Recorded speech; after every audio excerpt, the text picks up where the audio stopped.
Welcome to the GenX Experience, the podcast that celebrates the unique journey of 80s kids navigating midlife. I'm your host, Blythe Alperin. Each episode, my guests and I will share with you the unique differences that define our generation and how we are navigating those differences in the real world. Join me for laughs, insights, and a sense of community. Let's embrace the GenX Experience together.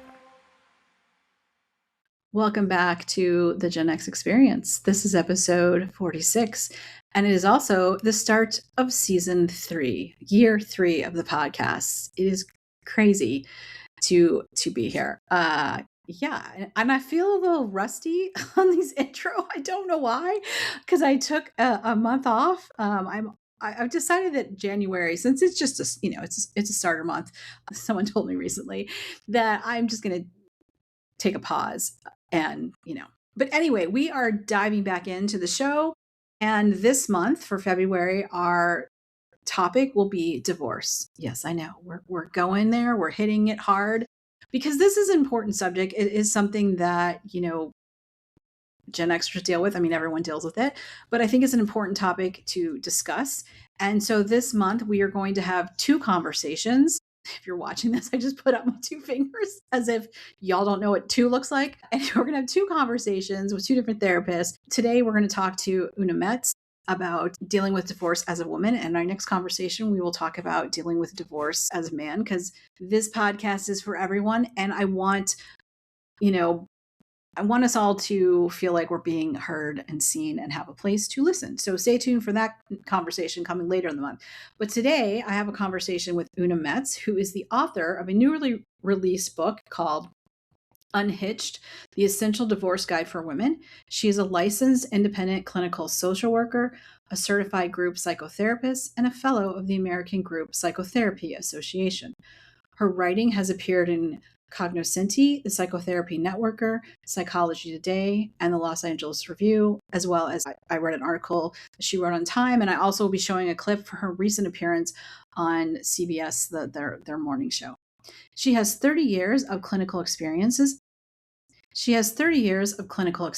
and specializes in treating women navigating divorce. Oona leads 3 weekly divorce support groups for women and trains mental health professionals across the country to lead them as well. I know you're really going to enjoy this conversation, especially if you've been divorced or you're going through a divorce or thinking about it. It's a very tough time in your life. And Oona provides a lot of interesting thoughts and insights that I think will help you. And if you haven't been divorced, there's no doubt that you have friends or family members that have. And I think this is an important conversation for you to listen to as well, because you can learn a lot about what your friend or family member is going through and be there for them in the right way. Because I love us women, but sometimes, as I mentioned later in the podcast, we do not give each other the best advice. So I think this episode will definitely help. And without further ado, let's get into my conversation with Oona Metz.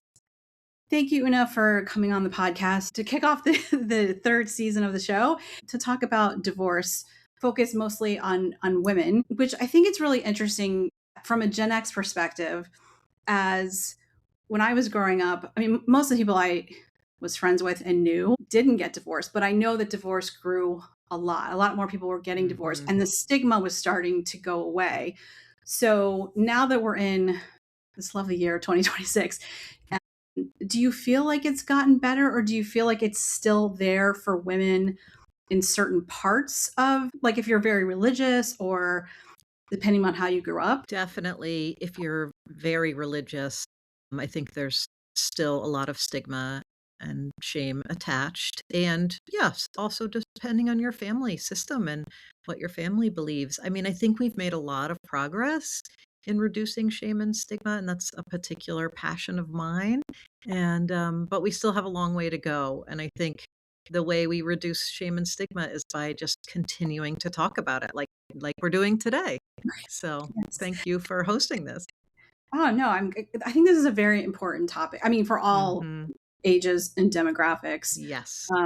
But, we all know the history for women is that it used to be a long time ago, was getting a divorce for a woman was impossible. And also, when women weren't working, like, you were dependent on your husband for money. Right, And now we right. have a shift in that. So, It wasn't um, that long ago that women couldn't take out a bank loan or couldn't get their own credit card or I mean, it's yeah, yeah. yeah, yeah, it's what I was born in 1974, and so, like, yeah, the changes were still Mhm. happening then, and my mom would Yeah, tell me stories about things just from her being, on her own before she married my dad, and yeah, it's nice to see things evolve. I know sometimes right now and I'm not gonna get political, but I'll just say right, there are right, right, people yeah. trying to change Yes. things for us. So, Mhm. since you are a psychotherapist and a social worker, what inspired you to focus on helping women with navigating divorce? Great question. So I've been a therapist for the last 30 years. And when I was originally trained as a therapist, I got extensive training in group therapy. So I was running groups, therapy groups in my practice. And then about 16, 17 years ago, I got divorced. And when I got divorced, I kind of looked around and I thought, gosh, I'd like to go to a support group for women getting divorced. And no such thing existed. And I'm in Boston and, you know, a hotbed of therapists and group therapists, but no such thing existed. And so this little seed got planted in my mind. And I thought, maybe when I have enough time and distance away from my own divorce, that's something I'll do.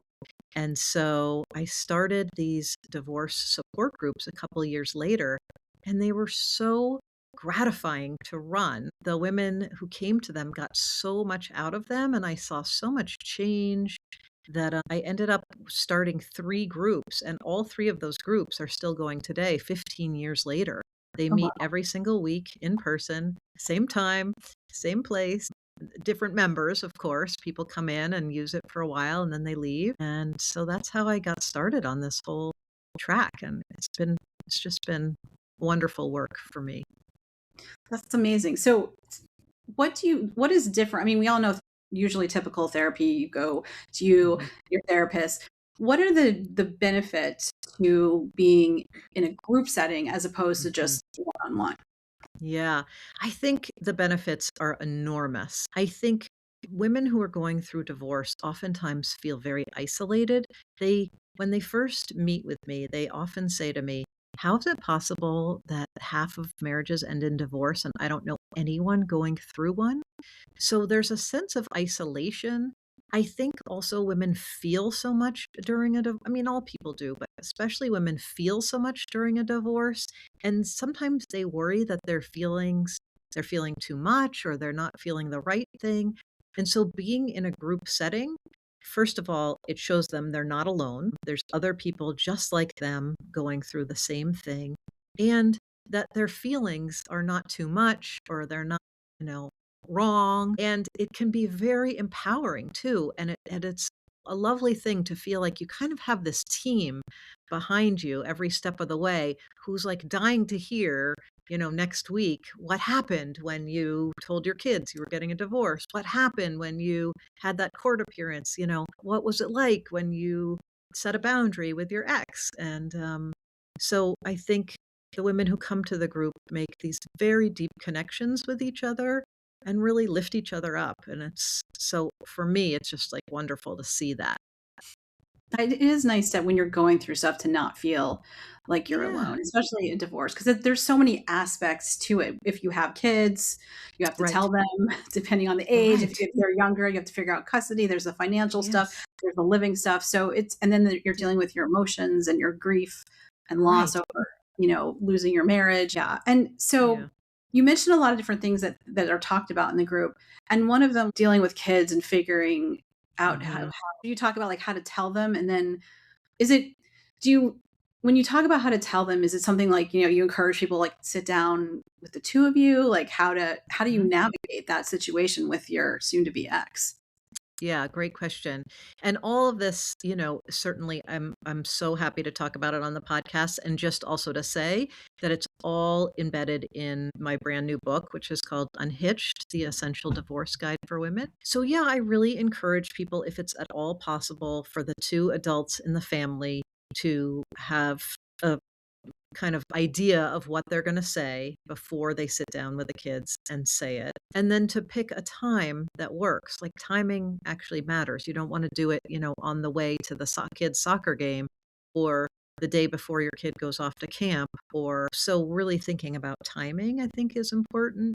And then also really giving the message about what's going to change and what's not going to change. And really, I think the only thing you can promise kids about what's not gonna change is your love for them. But I really encourage people, especially if they're feeling somewhat guilty about the divorce, people have a tendency to wanna promise things to their kids. "Don't worry, we'll always spend the holidays together," or, "Don't worry, we'll still go on vacations together." Well, it's not necessarily lying, you might believe that in the moment, but you don't know what's gonna happen in the future and how your feelings might change. So I really encourage people not to promise things to their kids. And of And course, to tell them, like, it's not their fault and to give them the message really loud and clear. Like, I know you're gonna have a lot of feelings about this, and we really wanna hear about your feelings at any time, now or in the future. At any time you can come to us, you know? And I've heard, I don't know if this is true. Oh, you're a therapist, you might know better than me, obviously. I've heard that adult children of divorce actually have a harder time dealing with it than younger children. Is that Mm. true, or does it I matter what age you I are? mean, I think it's case by case, but I Mm. think in general, it's probably harder on younger kids, more because they are the ones that are gonna have to move and be in 2 separate houses, and they have so much contact with their parents, whereas older kids don't have as much contact, but I think older kids and young adult kids, they still are impacted by divorce, for sure. Sometimes people think like, "Well, I'll just wait till they go to college, and then once they're in college," that's what a lot of people think. Like, once they're in college, they'll be fine, they won't care. But they do care. They do care. So it's still important to let them know that you are open for conversation. You're open to hear what they have to say about Very, yes, very, very true. Because it. I mean, yeah, as a kid, I can't imagine going through that. You have so many feelings and emotions, and Mhm. and if you're younger, it's probably harder to express those than when you get a little Yeah. older. So Yeah. let's flip Yeah. the other side to women who don't have kids who are child free, Yep. because they're still, they may be fortunate or not fortunate, depending on their view of not Mhm. having to see their ex ever Mm. again, which can be Right. good, but can also be really hard on them. Do you Yeah. find that their struggles are, I'm sure, similar, but a little bit different as well? Yeah. I mean, part of it depends on whether or not they are child free by choice or if they're child free by timing. So I've had some women who come to my group who are like 38, 39 years old and getting divorced and they don't have kids and they're glad that they don't have kids with their ex, but they're also really sad because they want to have kids and they feel like, I don't know how I'm going to recover from my divorce, meet somebody new, get married, or partner up, whatever, and then have a child when I'm already 39, 40, 41. So that can be really painful. And I think for people who are child free by choice, for some people it's a real relief to never speak to their ex again. For some people it's a loss. It really depends on what the relationship was like and what the divorce is like because the divorce can really change how the relationship is, even if it's, you know, even if people are kind of growing apart, kind of divorce, then once splitting up the money comes and things like that, it can get pretty ugly pretty fast. So, Yeah, I forgot about the point that, yeah, people get divorced younger, and because I'm thinking in my 50-year-old uh-huh. brain now, Yep. that there is that thing of like, I wanted kids, maybe you didn't have them with that person, which can Mhm. be a blessing. But then there's that added stress of like, which women face regardless of Mhm. like, my Yes. biological clock is ticking, my biological Right. clock is ticking. Right. Yeah. Yeah, that can Yeah. be really a challenge. So let's talk about boundaries because you also mentioned that. Mhm. As someone who's dated divorced men, I have Mhm. noticed issues with it's on both sides, Uh-huh. so I'm not Yep. just blaming men, but Sure. I feel like that's a huge problem that a Mm. lot of them, now granted, some of the men I've dated have kids, so I know that's a different challenge, but I do Mhm. notice that, like, boundaries seem to be something that I think a lot of people don't think about. Mhm. You find that to be true? Yes, and I have an entire chapter in the book is all about boundaries because I think boundaries really change in divorce and people, it's kind of common sense that your boundary with your ex will change, but I think your boundary with lots of other people changes too during a divorce. And so kind of renegotiating some of those boundaries is really important. What are the kinds of things that you've seen when you talk about boundaries with people you've dated? There are no boundaries. Uh, Yeah, where, the ex might call and we had plans and they just changed them. I'm like, okay. And it was mm, one where like their custody, they didn't have a solid custody agreement, which I found is weird. yeah, One that's tough. where, the blame was put on the ex and the kids. And I was like, the common denominator is you. And, or like, Right. letting like the ex kind of, well, I will say claiming because Yep. there's two sides to the story, Yes, that yes, the yes. ex was causing all these problems, and it Right, was right, because there wasn't boundaries. And so, right. Yeah, yeah, that's what I've yeah. noticed is either the lack of Yeah, it's boundaries or they're not yeah. solid. Right. Especially if you have kids with the person, it's so important to have really clear boundaries. And I really encourage people, if when they're going through a divorce, to make sure that their parenting plan is really specific. Like, not only just like who has the kid on Monday, Tuesday, and who has the kid on Wednesday, Thursday, but like, what if there's a snow day? I live in Boston. We're about to get a lot of snow days. It's on my mind. What if there's a snow day? Who takes the kid then? What if the kid is sick for 3 days? Who takes the kid then? What if you have alternating weekends, but one person has a really important work trip or one person wants to take the kid to a family wedding? How do you deal with that? Like really getting those kind of rock solid written down, those kind of procedures. And hopefully you take that plan, you put it in a drawer and you never have to take it out again. But at least you've thought through all of that. And if there is a disagreement, you can take the plan right back out of the drawer and say, look, here on page 37, it says if there's a family wedding, we get to take the kid to the family wedding. Yeah.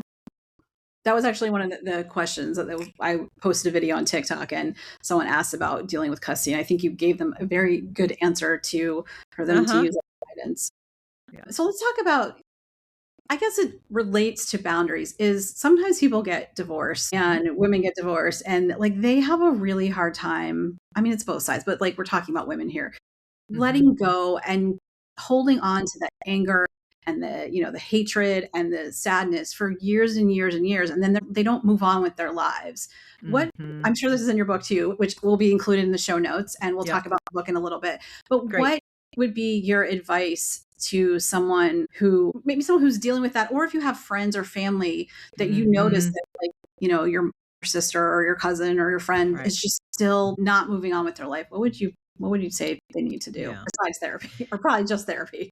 Right, right. Therapy is important. I think, there is a whole grief process of divorce, and I think people really need to have time to be sad and be angry.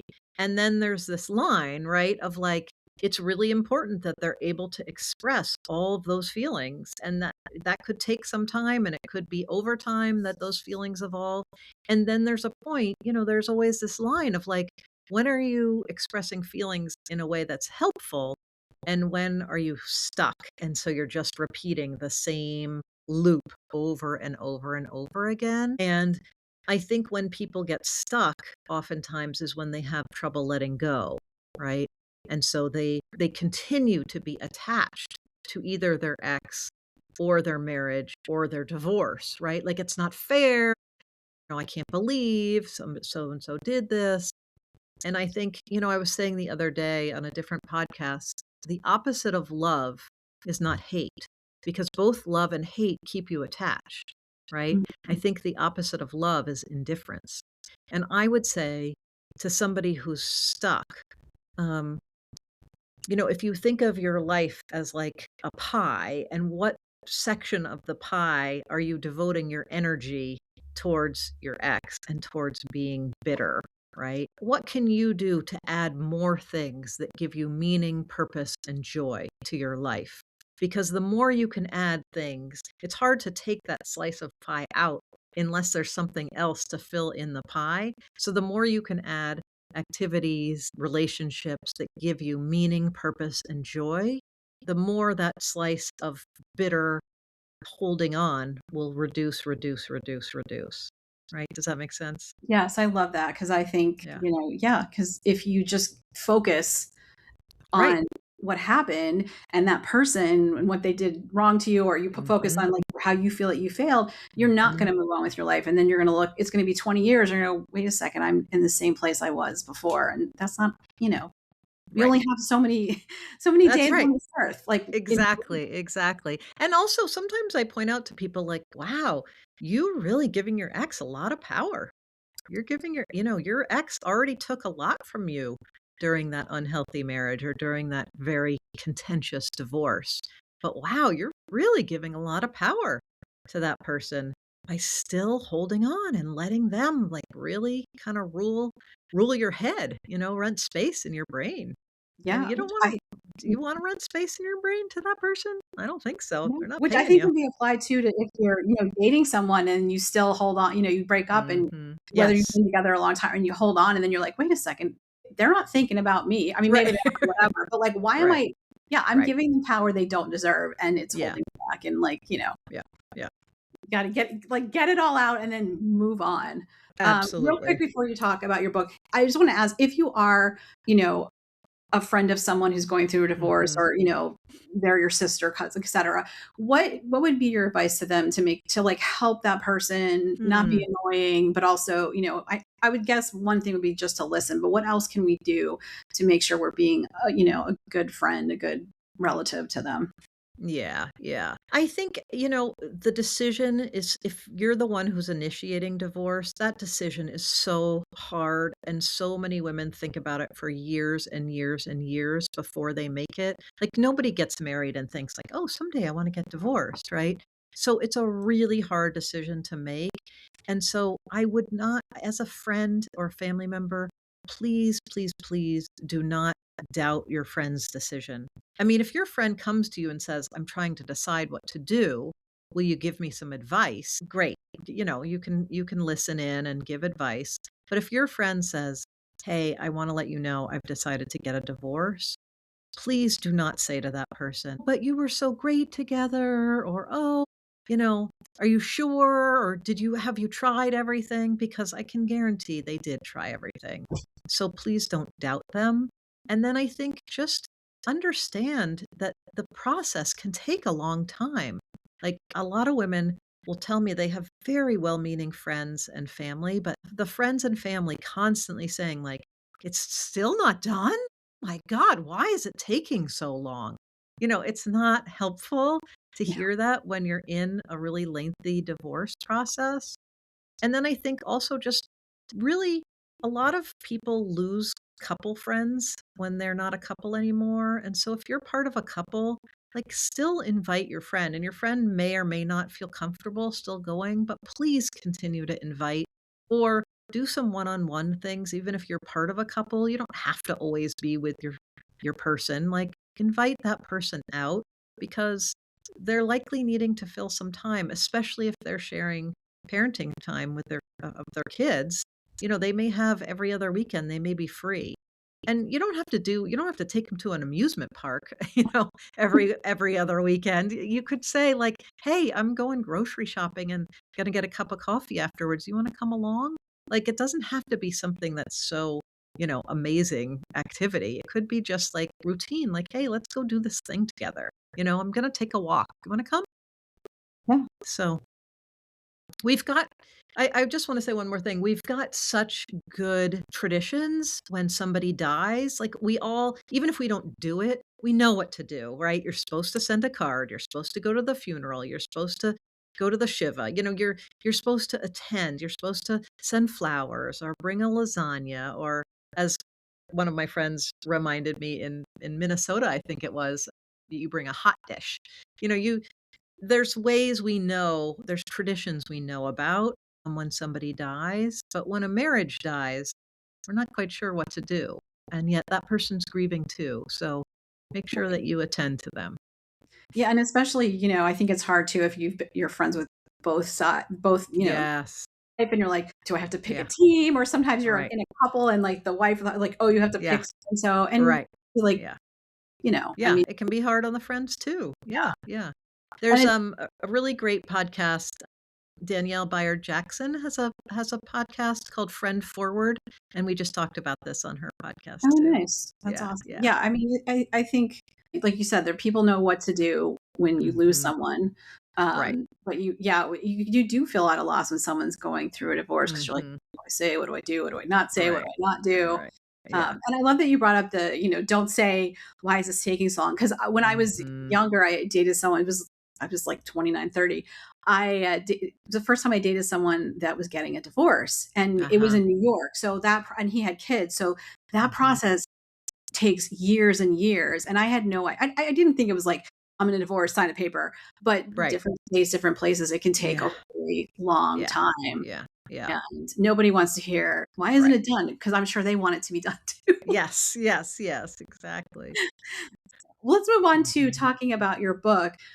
One of the things, well, I also saw this when you were on CBS talking about a gray divorce, and it was not a term Oh, I was yeah. familiar with. And then I looked it up, and I'm like, I mean, it makes Oh, yeah. sense. Yeah. And it's so interesting to hear that people, women over 50 are the ones that are initiating divorces more for a variety of reasons. I know because I'm in perimenopause and I talk about it all the time. Uh-huh. You hear about that too. Do you think that's an influence of menopause and perimenopause that women are like, I'm fed up and this is the time I'm gonna get? Mhm. Yeah, yeah. Um, Definitely. I mean, gray divorce is the fastest growing segment, of the population, that's, is getting divorced. So it's people over 50, the rate has tripled in the last 2 decades, and for people over 65, it's tripled the rate. So, yeah, I think there's a lot of reasons for it, and certainly one is, people are tying it to menopause. I think, the hormones that we have before we're in menopause are often really related to this kind of caretaking, people-pleasing behaviors, and when people go through menopause, some people will say, "Oh, well, women get grouchier," and some people will say, "Well, women have more clarity, and they're less willing to be a caretaker to another fully grown adult," right? They're less willing to, like, pick up somebody's socks. Yes. Yeah, yeah. And you hear that too, a lot of women saying, I feel like I have another child. My mom used to Yes. joke, my parents were married for a long time, and my mom used to joke that she had 4 children, and one of Yes. them was my dad. And, Yes. I mean, she was the silent gen, so even though she was teaching us to be independent, like, she Mhm. was still taking care of him and then would get annoyed that he couldn't do things. I'm like, "Well, you kinda put Mhm. yourself in that," but Right, he also right, was a good right. kid. So, yeah, Yeah. Yeah, yeah, I hear that a lot, a lot. Yeah, yes. yeah. Yeah. I've also noticed that in guys that I've dated that, like, I went out with a guy once for dinner, and he was uh Jewish, Orthodox Jewish. So, like, Mhm. but he didn't know how to order on a menu, and he was asking me questions. I'm like, Mm, do you wow. he's like, well, my wife did all this. And I'm like, okay. I had to go tell the waiter, by the way, he's very kosher and he can't eat this. I was like, I can't do this. Like, I can't, Yeah, yeah, yeah. I'm not taking on a project, Yeah, yeah, yeah, yeah, yeah. so yeah, it's very interesting. So I know your book covers all stages, all ages, Mhm, whether you're mhm, gay, straight. Well, let's talk about that for a minute mhm. because we typically think of divorce, a man and a woman, but Right. now we should also think about women, Absolutely. men, women, women. Is that a Yep. different dynamic? How do you talk about that in your book? Yeah, same-sex couples are getting married and getting divorced, and so much of the divorce literature and professionals only talk about straight marriage. And so it was really important to me in this book to make sure that I did address some of the issues that come up for same-sex couples and include a number of vignettes in the book because I have a lot of vignettes in the book. And so I wanted to make sure that lesbian couples were represented in the book. I think what I have experienced in my practice is that what it the sexuality matters less than whether or not you have kids. So, like, each marriage and each divorce is totally unique, and yet there's these very common kind of themes and feelings that really connect people and that people can really relate to, and I think same-sex couples deal with the same kinds of things as straight couples. I think there are few differences. One of the differences is there's not the patriarchy isn't baked into same-sex couples as much in terms of the woman being in straight marriages where the woman is kind of the default caretaker and parenting person. There's that research that shows that when straight couples get married, the woman's household labor goes up by 7 hours a week and the man's goes down by 1 hour. So in same-sex couples, there still can be a distribution of labor, but it does tend to be more equitable, and it's not just assumed that one person is going to do the labor and one person isn't. Um, That's so so interesting. Yeah. yeah, yeah. It's I so it's also see yeah, go ahead. oh no, I was saying when you were talking about, it about men, the men benefit from marriage, and Totally. even, as our society is supposed to keep advancing, there are, people that are in Gen X. I mean, this is a Gen X podcast that still are acting in their marriages like we're in the 50s, and Mhm. they'll complain about their husbands not doing anything. And I'm like, well, you're letting them not do anything, but why do men still think that they can just go to work, come home and sit and they call, they're taking care of their kids babysitting? It's like, no, you're parenting. Right, So right, it's right. interesting that we're still in this place where men are still Mhm, benefiting more from mhm. marriages. Women are still, I mean, during COVID, when Oh, women yeah, left the workforce because of having to take care of kids, and yeah, it's like we take 2 steps back and it feels like right, 10 steps back. How, yeah. in that dynamic too, once you get divorced, whether you're in same-sex marriage or in a straight marriage, how does that dynamic change? Like, do women feel, I know that their workload is increased or decreased, or does it depend how the divorce goes? So, here's a really interesting fact. When straight women get divorced, they sleep more hours per week and they do less housework per week. Not because their houses are dirtier, it's just because they're only taking care of themselves and maybe their kids. They're not taking care of another human adult and they're getting better sleep, which is really Which, remarkable. yeah, because sleep is always a Yeah, challenge, especially as you get older. Well, let's just take a little step back up, like, to talk about your yeah. book to start with. Like, what inspired you to say, okay, I want to write a book that's Mhm. basically a guide for women getting Mhm. divorced of all ages, of all, Mhm.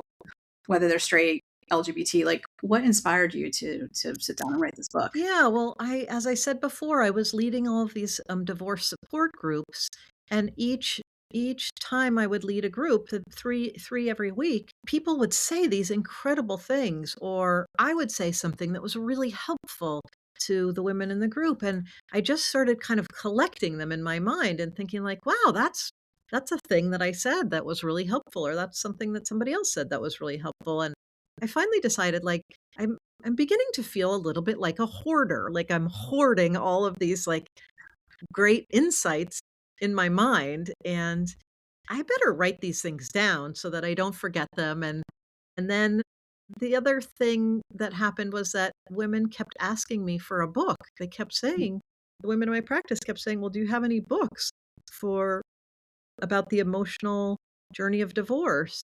And I had a book, but it was written in 1992. And that book kind of got every year, that book got progressively more and more and more outdated. And when I looked at all the books out there, I didn't find this book that I have now written. So I wrote it because I had amassed so much useful information in my mind. And I wrote it because I really believe it's the book that women need. And I know that because of my practice. And so because I can't run, you know, 100 support groups, right? I wish I could, but I can't. So I wanted to bring this information out to a wider audience. And some people have said to me, some people have said it feels like the book is a best friend that I can talk to and listen to. And some people have said it feels like the book is a support group because there's so many vignettes in it. And it feels like I'm in a support group when I'm reading it. So that was kind of my intention. And I'm glad that it's been received that way. That's amazing. And I love that included vignettes, because a lot of times when you're reading books that are designed to help you with your life, they'll just talk Hmm. about stuff and you're like, okay, how does that How do I work? How do do I that? Right. do this? Yeah. So, um, I'm guessing you use the things that you learned and like the real life experiences to kind of show people like, okay, if we're talking about this subject, this is what you can do. Exactly, exactly. I also know that when women are going through a divorce, it can be hard for them to read dense text. So I wanted to make a book that was really complete, but also easy to read. And part of being easy to read is to kind of have short bits of information and then a little story that goes with it and then an exercise and then some more information and then a vignette and then an exercise. So that was also a big consideration in writing the book, was just making sure that it was something because I know certainly when I went through my divorce, if I had picked up a book and it was just like 300 pages of like dense text, I just would have thrown it away. I mean, I couldn't handle it at that point. I wanted something that was really accessible. Because you're Um, already, you're right. emotional, you're being Yeah. taxed, your emotions, Yeah. your brain is being Right. taxed. You got to figure out all Yeah. the, ins and outs When of everything. Yeah. yeah, when stress goes up, cognition goes down. And luckily it comes back. I say to it, they're like, "Oh my god, I used to be able to read, and now I can't read." And I'm like, "Don't worry, it will come back. You'll be able to read again." But, it's Yeah. just during this time of stress that it's gonna be hard. And I also recorded the audiobook because some people, you know, just also as a safety issue, like some people don't, they might be thinking about divorce. They're not gonna put it on their bedside table or, be reading it in the car when they go to pick up their kids from school, right? Yeah. So they can have it in their ear and nobody will know. Exactly. Just like people who, listen to the very racy romance sometimes will do the audio Yes. or they'll, yeah, they're like, I don't want to be on the subway or in public Yeah, with, yeah, yeah. everybody's reading them and, listening to them. Yeah, no, I love that because I think people, you forget that this is like such a emotional time and you do need help. Mhm. It's nice to have a book you Yes. can listen to or read that you can, Yeah. look up. So Right. like, if I'm dealing with this, let me go, look Yes. at that Yeah, and that's the other thing that's I think I was so conscious of is, like, you don't have to start at page 1 and then go to the end with this book. You can be like, "Okay, I need to know how to tell my kids. I'm gonna go to the kids chapter. I need to know, okay, I'm already through the divorce. I wanna think about dating. Let me go to the dating chapter and skip the rest. Or I need to tell my spouse I wanna get a divorce. Like, what's the best way to do that? You know? yeah, the dating part. Yeah, it's interesting. I mean, I've never been married, but I've been on the like I've dated, like I said, people that have been divorced, and it's funny to be Mhm. someone that has never been married, and I get judged. And I'm like, I'm not judging you for getting Yeah. divorced, and Yes. for whatever the reason is. But why am I Right. being judged because I decided I didn't want to compromise or what? I have like a different perspective, but it's so weird. But yeah, Uh-huh. speaking of dating, I mean dating's hard nowadays anyways. Yeah. Um, the apps are Yeah. not making it any better. That's right. But for women who are thinking, in the Gen X age groups, like 46 and to like what would be 61 this year, Mhm. what are their, unique challenges that they face when Mhm. they're deciding to date or are dating? Mhm. Right, right. I think for a lot of people, if they've been in a long-term marriage, they often feel like they go back to the age they were before they got married. So, like a 55-year-old woman who's been married for 30 years, when she goes back on the dating scene, she feels like she's 25. She doesn't feel like her body's 25, but she feels like her kind of emotional life is 25. I really like to give women permission, especially the older you get, I think what I've seen is that women maybe want something different than what they had before. They might be not looking for, I wanna I mean, certainly not if they already have kids and their kids are grown, they may not, you know, they're probably not looking for somebody to have kids with or even somebody to parent their kids. They might be looking for somebody that they can date in a long-term way, but keep it more casual or like there's this whole new movement called living apart together. Vicki Larson has that great book, Living Apart Together. 2 houses, we get together for sleepovers and Saturday night dinners, and we don't live together. So, I think really just giving people permission that we don't have to do things the way we've always done them, right?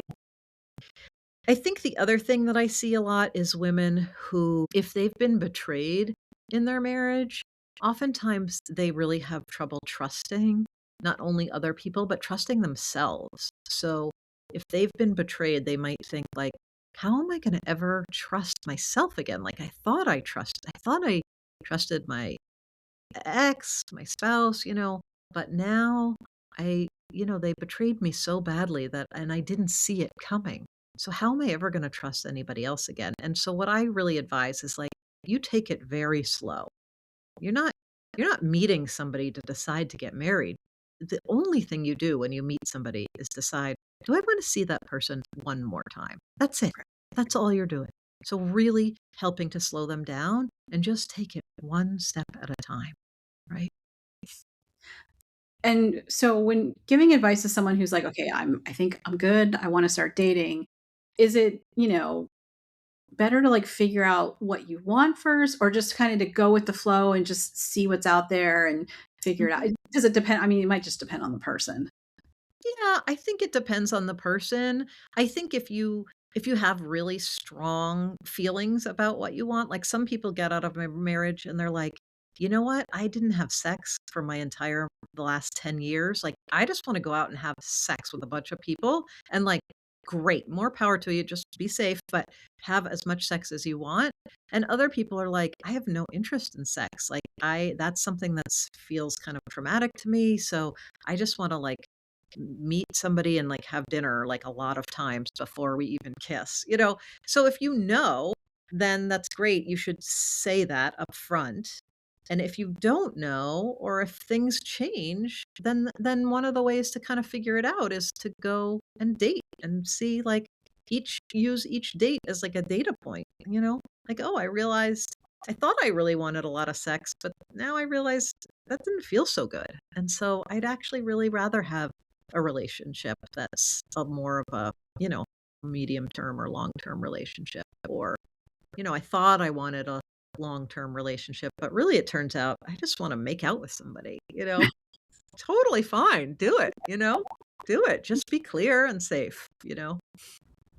So, So what about, a lot of women are whether they've been married or not are making the mhm. decision, to just not date Yep. anymore. I'm kinda one of those where Yep. I'm like, "I've had it. I Yep. need a break." Yep.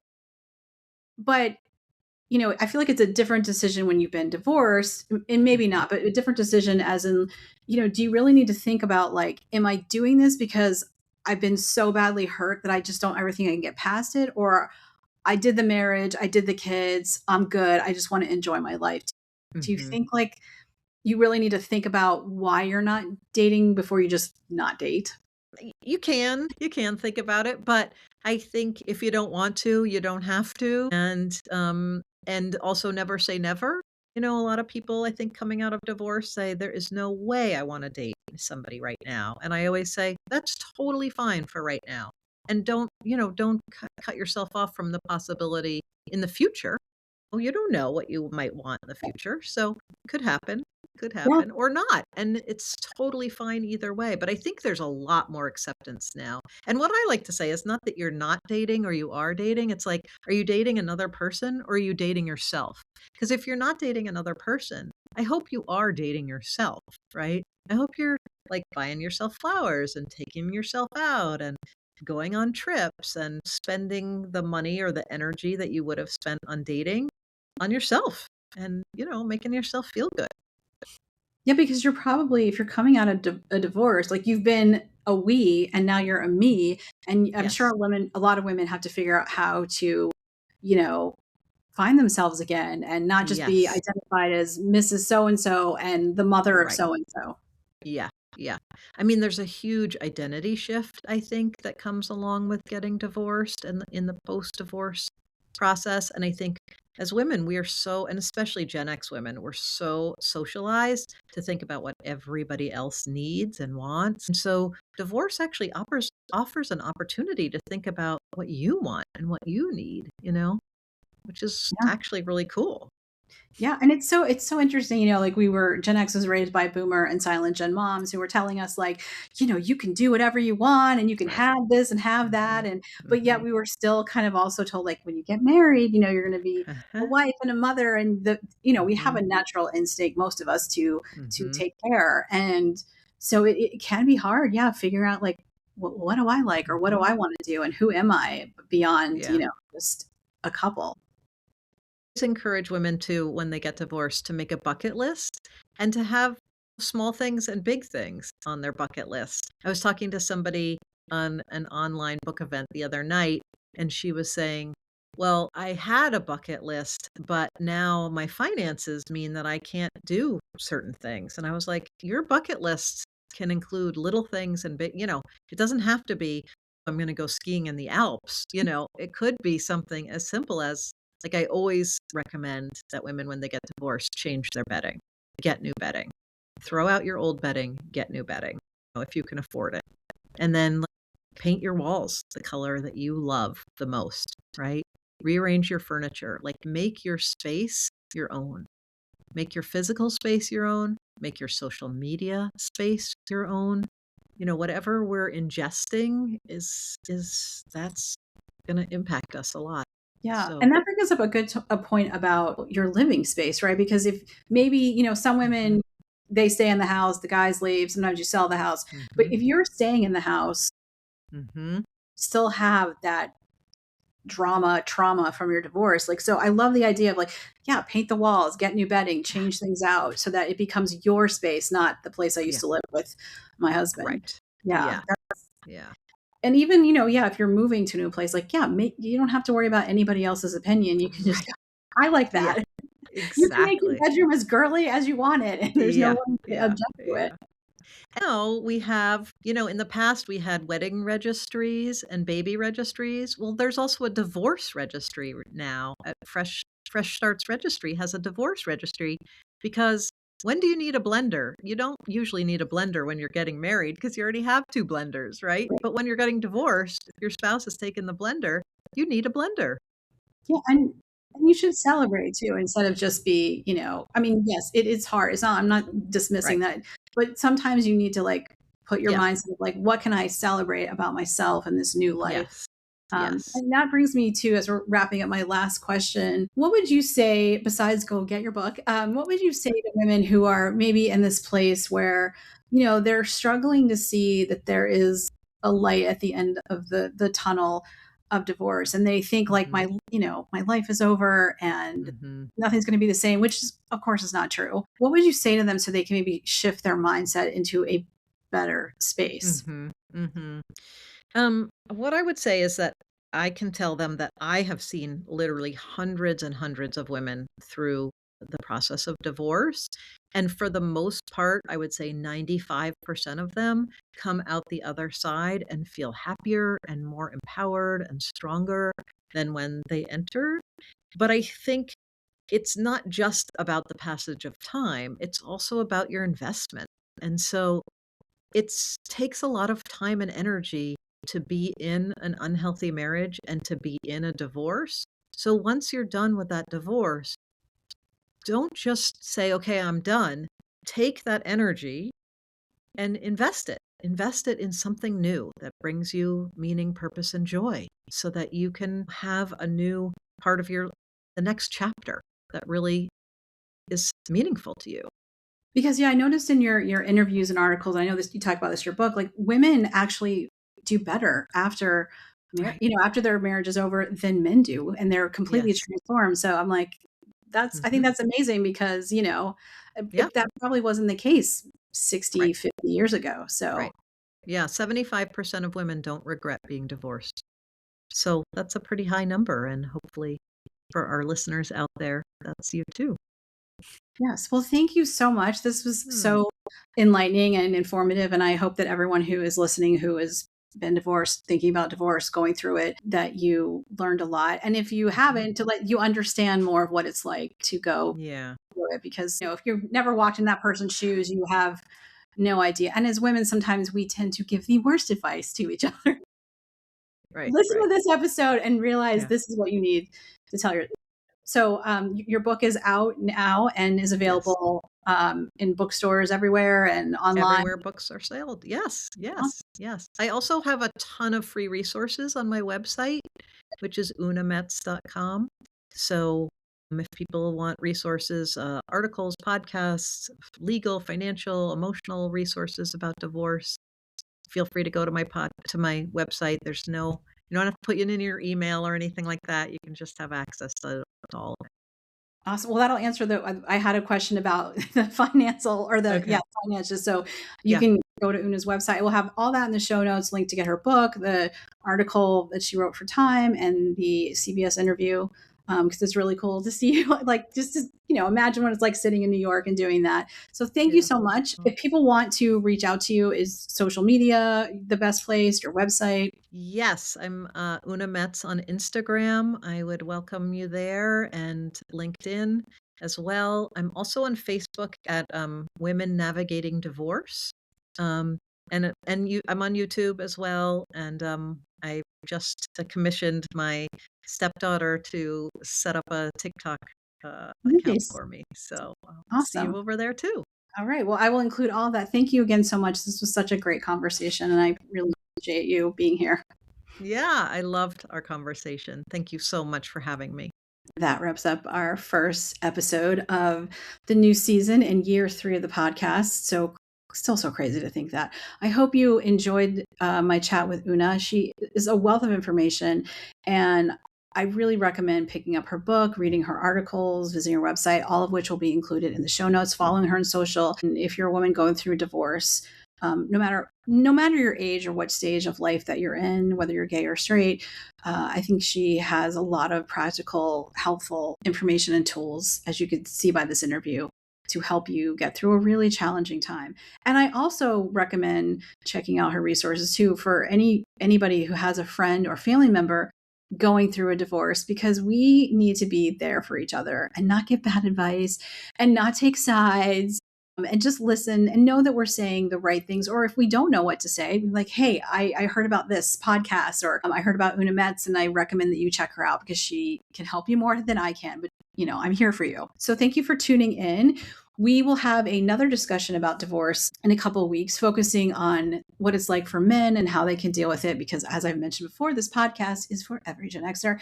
And as someone who dates men, who has dated men that have been divorced, or has family members who have gone through divorce, I think it's important that we also talk about what it's like for men and make sure that y'all are getting the information that you need.